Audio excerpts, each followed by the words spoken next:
একবার টুনি বাজার থেকে 4টে মুরগি নিয়ে আসে মুরগি চাষ করবে বলে।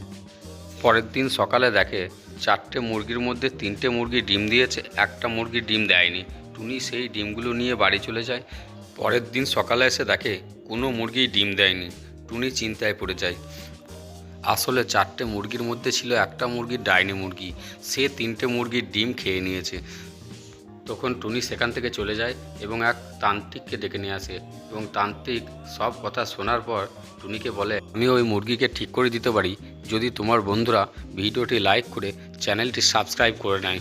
টুনি তখন তান্ত্রিককে বলে, হ্যাঁ, আমার বন্ধুরা সবাই লাইক সাবস্ক্রাইব করে নেবে। তান্ত্রিক তখন তার মন্ত্রের দ্বারা সেই ডাইনি মুরগিটিকে স্বাভাবিক মুরগি করে দেয় এবং তান্ত্রিক সেখান থেকে চলে যায়। তারপর থেকে টুনির 4টে মুরগি ডিম দেয় এবং সেই ডিম টুনি বাজারে বিক্রি করে এবং তার সংসার চালায়।